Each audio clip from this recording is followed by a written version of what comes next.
Assalamualaikum warahmatullahi wabarakatuh. Alhamdulillahirabbil alamin. Puji syukur kita panjatkan kepada Tuhan Yang Maha Esa yang telah memberikan rahmat kepada kita semua sehingga kita bisa merasakan nikmat sehat pada sampai saat ini.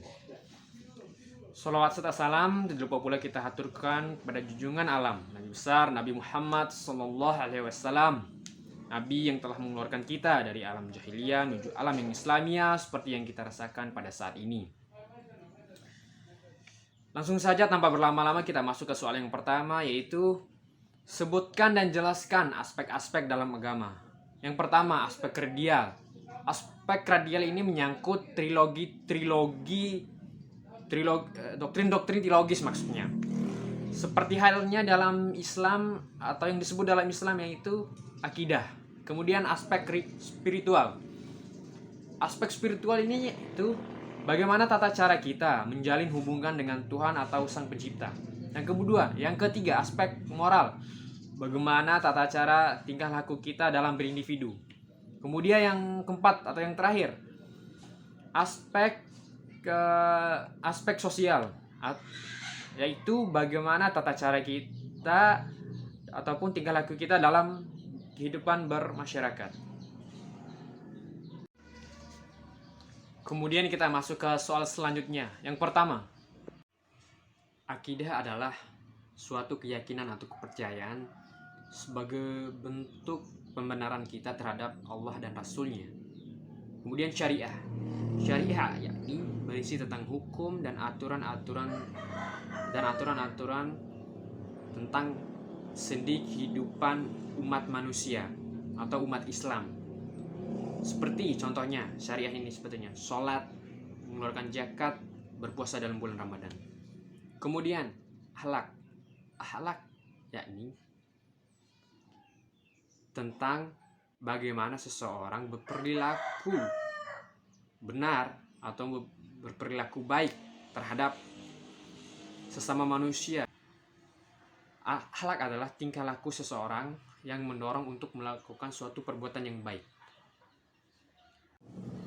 Baik, kita masuk ke soal yang selanjutnya, yaitu 11 hal yang diharamkan dalam surah Al-Maidah ayat 3. Yang pertama, bangkai.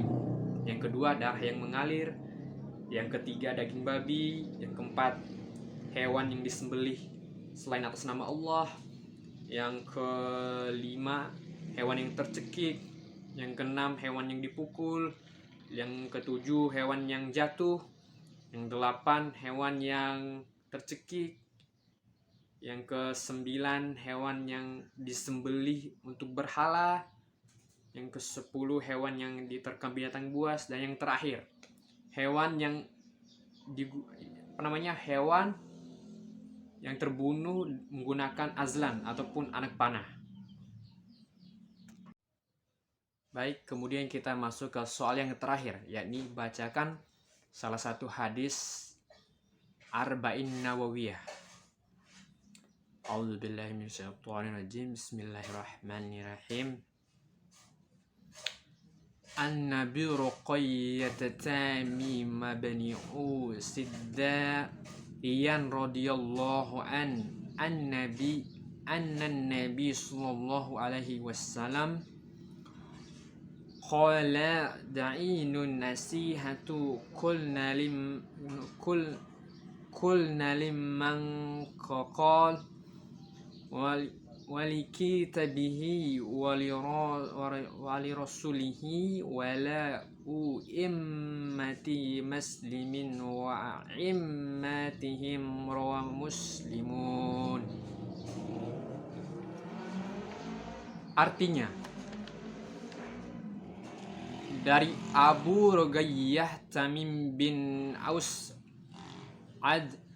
dari radhiyallahu anhu, dia berkata, sesungguhnya Rasulullah SAW bersabda, agama itu nasihat. Kami bertanya untuk siapa? Beliau SAW menjawab, untuk Allah, untuk kitabnya, untuk rasul-rasulnya, untuk pemimpinnya, untuk kaum muslimin dan seluruh kaum muslimin. Baik, sekian dari pertanyaan-pertanyaan yang sudah dijawab. Mohon maaf atas segala kekurangannya. Terima kasih. Wassalamualaikum warahmatullahi wabarakatuh.